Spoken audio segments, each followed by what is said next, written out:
Ciao, fetelor! M-am gândit azi, de fapt, cum am promis într-un video anterior, trebuia să merg până la Timișoara și ziceam eu că o să vin cu ceva cumpărături de pe acolo. Cum n-am mai apucat să fac video ăla, m-am gândit să le combin pe toate și să fac așa un haul pentru luna ianuarie.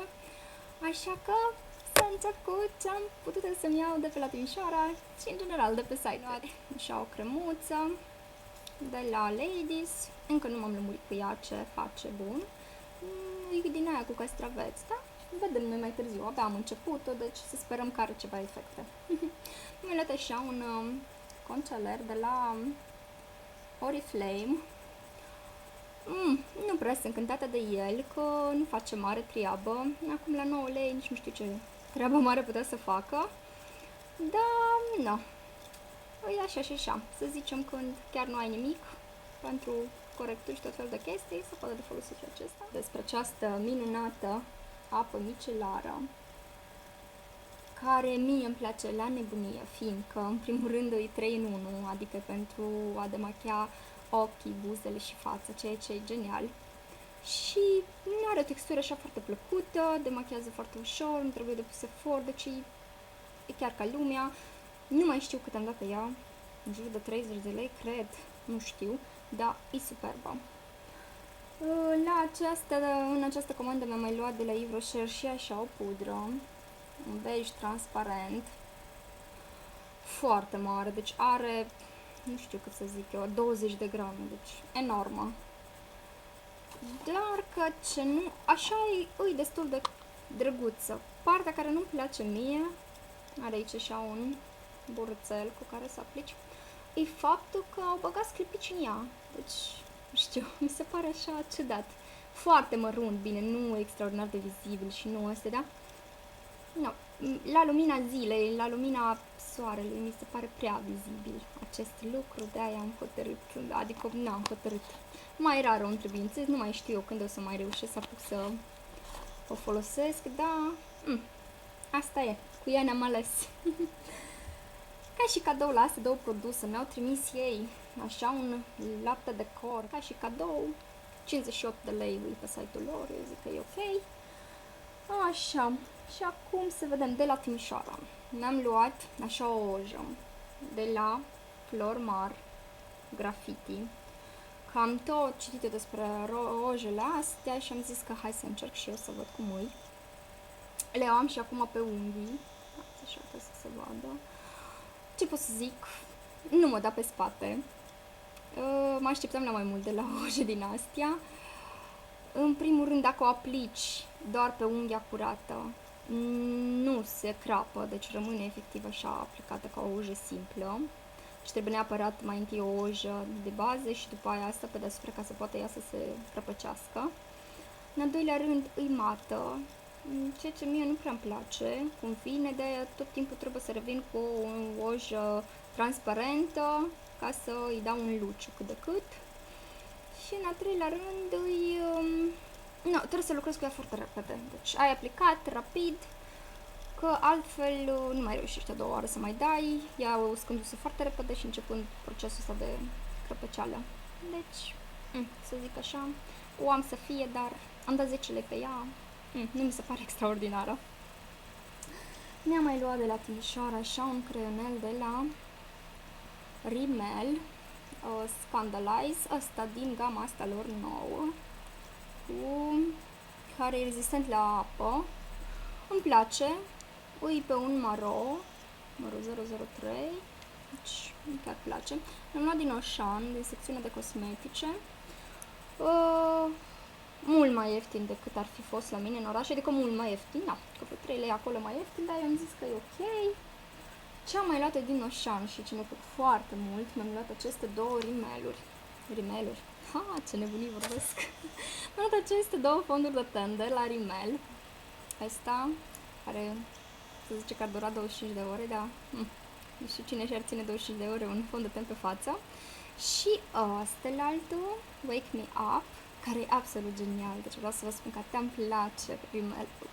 Uite, iară vorbesc, mă bulbui. Îmi place fondul ăsta de ten enorm, deci nu degeaba îi zice Wake Me Up, are o textură foarte, foarte ușoară, așa un efect radiant, imediat cum o aplici pe față, deci sunt îndrăgostită, deci de când mi l-am luat, sunt numai cu el pe față toată ziua, îmi place enorm, enorm, să vedem, nu-l folosesc de mult, doar de câteva săptămâni, dar îmi place foarte mult ăsta. Și are și un factor de protecție SPF 15, deci e chiar ok. Ăsta altul l-am folosit o singură dată ca să văd ce prezintă. Îi lipicios un pic. Presupun că trebuie să îi din ca îi lipicios, fiindcă și rezistă atâta timp, bănuiesc eu. E ok așa, nu îmi place. Mi-am luat aceeași nuanțele pe ambele, un soft beige. Poate trebuia să iau și ceva mai închis, dar nu mi s-a potrivit mie nimic acolo.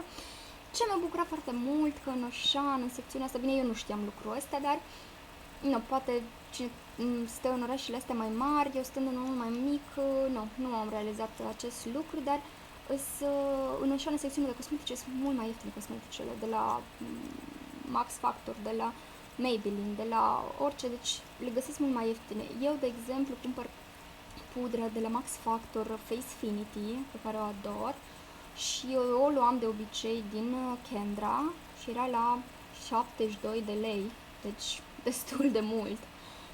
Și în Oșan, în secțiunea asta de cosmetice, am găsit-o cu 56, ceea ce mi s-a părut extraordinar, deci o diferență foarte mare.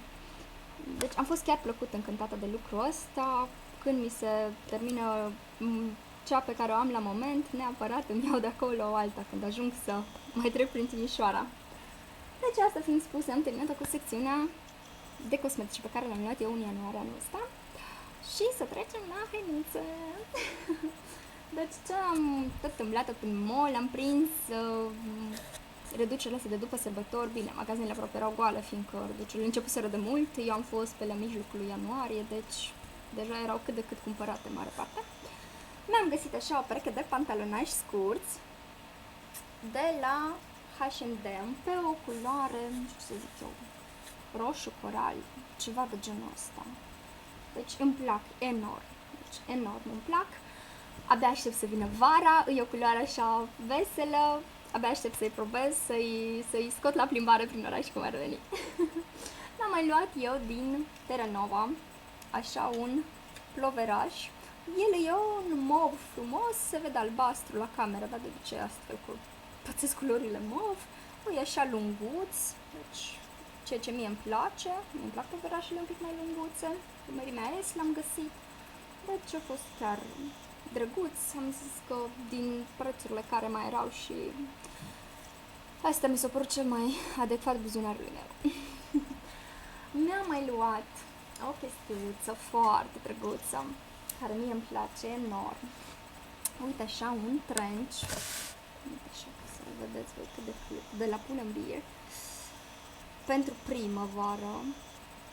Deci chestiuțe din asta pe la mâneci, cu centurică, mie un pic măricel, că eu mărime M, n-am găsit mai mică, vă zic, deja erau cam toate împărțite, dar îmi place enorm, dacă simt cu centurica asta în talie, e perfect. Și pentru primăvară abia aștept, deci abia aștept să vină primăvară să îl port și pe el, fiindcă îmi place enorm. E subțirel, dar e drăguț. Ce mi-am mai luat eu, așa ca o intervenție, fiindcă am uitat de el, mi-am luat de la Remington așa o chestie pentru bucle mai mari. Sunt așa, deci că eu sunt fan bucle și având părul drept, deci mi se pare normal să fiu fan bucle. Și ce pot să zic despre el? Nu face mare treabă. M-am așteptat la mai mult de la un Remington. Nu-mi place prea mult, ori că încă nu i-am prins eu ideea cum trebuie să-l folosesc și cum ăsta, ori nu știu. Are aici un buton de pornire și pentru temperatură. Partea care iarăși nu-mi place e faptul că nu are un display unde să poată să-mi arate temperaturile care le setez. Deci pur și simplu dai maxim, minim sau pe la mijloc undeva, neștiind ce înseamnă maxim sau minim asta. Deci nu prea sunt încântată, dar asta e. Le-am găsit și pe ele la o promoție, deci am zis că ar fi ok. Și acum piesa de rezistență a cumpărăturilor mele este o gecuță pe care o ador. Uite, așa arată, nu știu dacă se vede prea bine. Uite așa. Uite așa, are aici o centurică în talie, ceva de genul ăsta, buzunărele pe aici, deci de o lungime potrivită, aici o bluniță care e detașabilă, am găsit-o la Orsay, iarăși la reducere, e absolut superbă, e un portocaliu aprins, mi se pare genială, deja am și îmbrăcat-o de nu știu câte zeci de ori, fiindcă o ador, deci e super încântată de tot ce am reușit eu în luna aceasta să achiziționez și aștept comentariile voastre ca de obicei. Vă pup dulce și sper să ne vedem în curând!